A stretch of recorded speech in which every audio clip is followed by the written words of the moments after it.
Bonsoir à tous, je suis Cécile Blumenfeld, sage-femme à la maison de santé du Mouton d'Or et également donc membre de l'équipe de soins primaires Fénétrange et Val-de-Sarre. Et mon objectif aujourd'hui, c'est de vous parler du champ de compétences des sages-femmes. Alors j'exerce depuis maintenant 20 ans et j'ai été témoin de l'évolution de nos missions et de nos compétences en lien avec les besoins de la société. Alors tu peux tourner. Alors tout d'abord un peu d'histoire.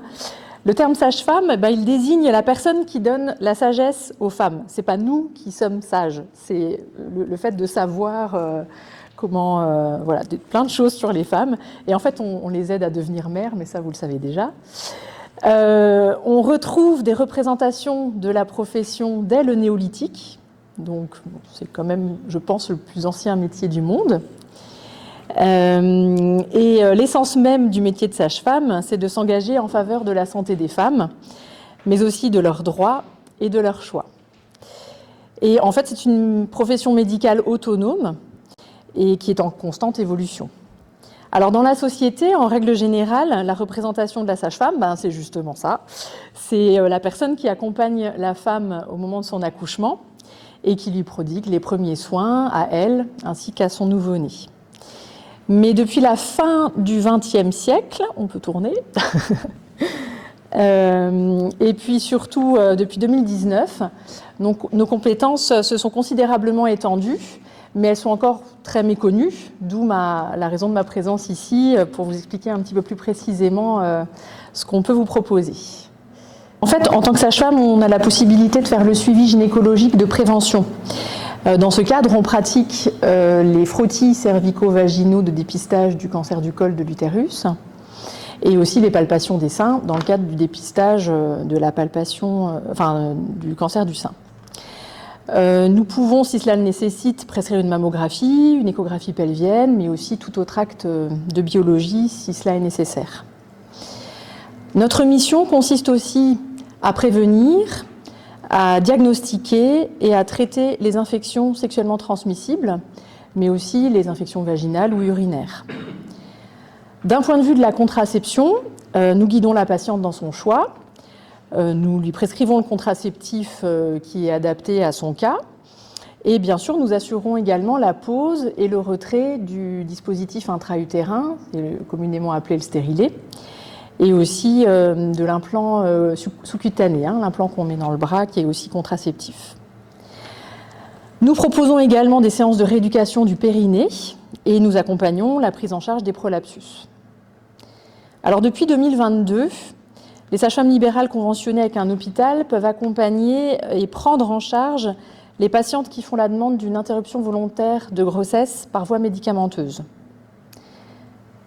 On peut tourner. Alors, dans nos missions de prévention, nous prescrivons et administrons également les vaccins contre le papillomavirus aux adolescents et aux jeunes adultes, que ce soit filles ou garçons. Et nous participons également aux campagnes de vaccination concernant la coqueluche, la grippe et le Covid. Et enfin, le cœur de notre si beau métier, l'accompagnement de la grossesse. Alors depuis 2023, il y a aussi une nouvelle mission qui est la possibilité d'être sage-femme référente auprès d'une patiente, d'une femme enceinte. Et l'objectif, c'est justement la coordination du parcours de soins de la femme enceinte entre les différents intervenants qu'il peut y avoir, le gynécologue éventuellement, l'échographiste, l'endocrinologue s'il y a besoin, le cardiologue, etc.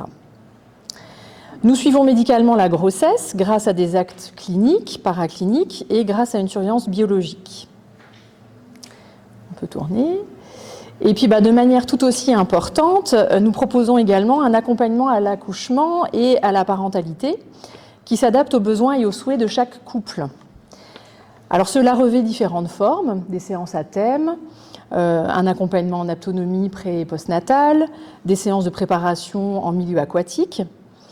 Les objectifs sont de proposer un accompagnement global et personnalisé pour chaque couple afin de les amener à développer leur triade et aussi leur permettre d'accéder à des outils concrets pour accueillir leur enfant en toute sécurité et en toute confiance. Alors, notre accompagnement se poursuit également après la naissance. On intervient au domicile des patientes et on surveille médicalement la jeune mère, mais aussi le nouveau-né. Et on poursuit cet accompagnement au-delà, dans les semaines et les mois qui suivent, par le suivi de l'alimentation, au sein ou au biberon. Et ce suivi postnatal, on peut passer sur l'autre diapo, ce suivi postnatal, il permet aussi à la mère une continuité des soins et une continuité dans son accompagnement pour tout ce soutien psycho-affectif dont elle a besoin et pour prévenir également le risque de dépression postnatale dont on parle beaucoup actuellement et qui est réel. Et pour conclure, j'espère vous avoir fait découvrir un peu plus mon si beau métier et je vous remercie de votre attention. Voilà.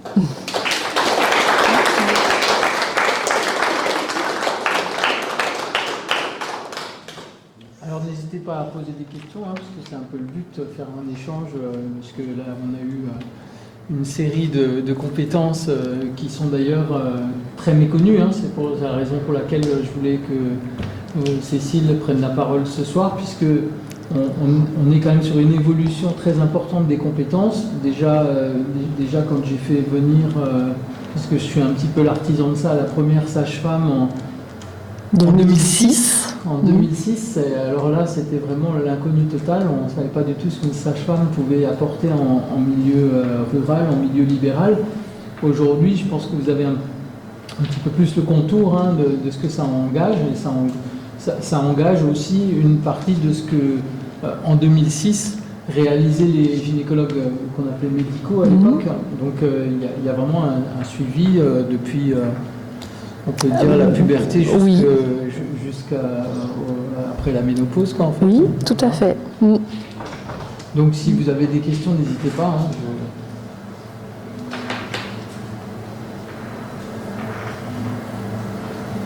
Moi, je voulais juste peut-être savoir quelles sont les différences d'accompagnement de la grossesse, puisqu'il y a plusieurs types d'accompagnement de la grossesse. D'un point de vue médical ou Non, mais même du point de vue de la préparation à l'accouchement, l'accueil, la triade dont tu as parlé avant. Oui. Pour moi personnellement, ça m'importe beaucoup cette triade parce que je trouve que l'équipe à trois que forme le couple et puis l'enfant, c'est primordial déjà dans cette prévention de dépression postnatale, de lien aussi qu'on fait avec l'enfant déjà dans le ventre. Et tout à l'heure, j'ai évoqué le terme d'aptonomie. Alors, c'est peut-être un peu méconnu comme terme, mais c'est une forme de préparation à la grossesse, l'accouchement et le postnatal, parce que je me suis personnellement formée à l'aptonomie et l'idée, c'est de jouer avec le bébé par nos mains. On pose nos mains sur le ventre et puis on se rend compte qu'il vient nous répondre et qu'il vient en interaction avec nous, parce que ça on le sait, les études en neurosciences nous l'ont montré depuis longtemps maintenant. L'enfant, c'est un être qui est doté d'une présence et puis qui peut nous communiquer plein de choses déjà dans son monde à lui. Et le fait de lui faire sentir qu'il peut être en interaction avec le monde extérieur, ça lui donne une sécurité, ça lui donne une autonomie aussi, et une présence dans ses propres capacités futures. Et puis ça aide aussi les parents à se rendre compte que ce lien-là, il peut déjà être tissé pendant la grossesse, en fait. Voilà. Et ça, oui, après, c'est en fonction des sensibilités de chaque sage-femme. Il y a des sages-femmes qui vont proposer peut-être de la sophrologie ou du yoga prénatal, voilà, mais l'idée, c'est vraiment de tendre à une équipe à trois. Moi, j'appelle ça une équipe à trois. Je trouve ça plutôt sympa parce que c'est un peu l'idée quand on a un projet, le projet d'être parent, c'est de s'entraider les uns les autres, en fait. Donc ça peut paraître un petit peu bisounours, mais je pense qu'il faut tendre vers cet idéal-là pour peut-être un petit peu changer la société aussi, quoi. Disons que c'est très important parce qu'on est dans une société où on réduit drastiquement, vous le savez tous, le nombre de naissances. Et donc, une naissance prend une importance beaucoup plus grande qu'autrefois, quand il y avait 4 ou 5 enfants qui venaient. Donc, évidemment, on prend peut-être plus d'attention, ce qui est très bien. Et puis, je crois que Cécile, tu es aussi intervenante chez les pompiers. Oui. Il y a quand même plusieurs cordes à son arc. Hein, Oui, il y a plusieurs possibilités, même en règle générale en tant que sage-femme, d'intervenir dans différents endroits. Ouais. Tout à fait. Et donc, tu fais encore des gardes à l'hôpital? Aussi, oui. Donc, oui. C'est un métier multiple avec tout à fait. Facettes et ça permet d'avoir une vision très large de ce qu'on appelle la périnatalité en fait. Voilà, je sais pas, il y a peut-être d'autres questions. Vas-y, Anita, pose ta question. Vous parlez de frottis, donc pour des femmes plus âgées. Oui. Vous pouvez faire un petit peu des consultations gynécologiques. Ah oui, tout à fait. Par exemple, il y a une mycose, une cystite et tout ça. Oui. Vous pouvez faire des ordonnances. Oui, tout ce que j'ai évoqué concernant les frottis, le dépistage et le traitement des infections basses, en fait, vaginales, mycoses, des infections urinaires, ça peut être fait, oui, à tout âge de la vie. Vous faites l'ordonnance et puis on va à la pharmacie, on a le traitement. Tout à fait, oui.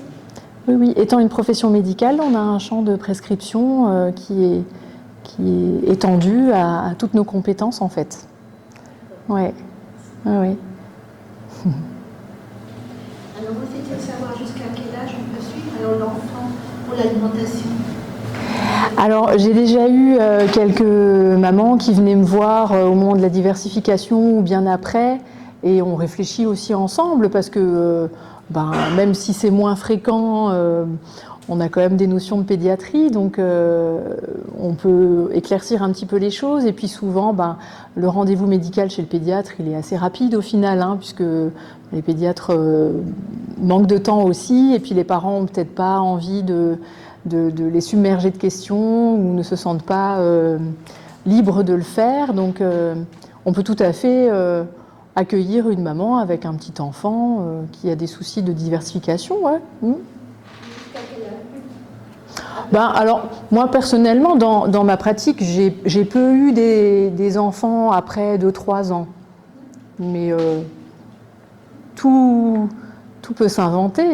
Ouais, je prétends pas tout savoir, mais peut-être qu'une autre manière de voir les choses peut aussi aider, quoi.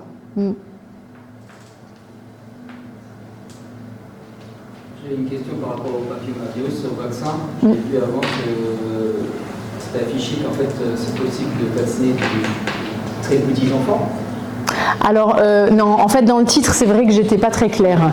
En tant que sage-femme, on a la possibilité de prescrire et puis d'administrer certains vaccins aux nouveau-nés, mais ça reste souvent le vaccin de l'hépatite B lorsque la mère est positive. Enfin voilà, c'est dans des champs de compétences très particuliers. Après, pour le papillomavirus, c'est les ados. C'est à partir de 11 ans et jusqu'à 19 ans. Et il y a 2 champs vaccinaux en fait pour le papillomavirus. Il y a une première période entre 11 et 14 ans où ils ont 2 vaccins, et après il y a un petit rattrapage possible entre 15 et 19 où ils ont 3 vaccins. Après 19 ans, on peut se faire vacciner encore. C'est plus pris en charge par la Sécu en France, mais si on a envie de rattraper la vaccination, c'est possible quand même, sauf que c'est plus pris en charge. Ouais. Et on vaccine aussi depuis 3 ans, 2021, les garçons en France.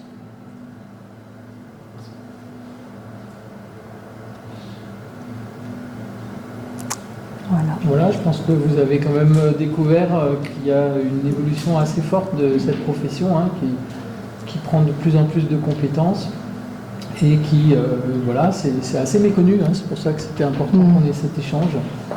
Voilà, je sais pas, tu voulais rajouter encore quelque chose? Non, je crois que je suis... De toute façon, ensuite, quand on aura fini la présentation des 4 thèmes, on prendra tous un verre ensemble, on pourra échanger entre nous, ce sera encore un peu plus convivial.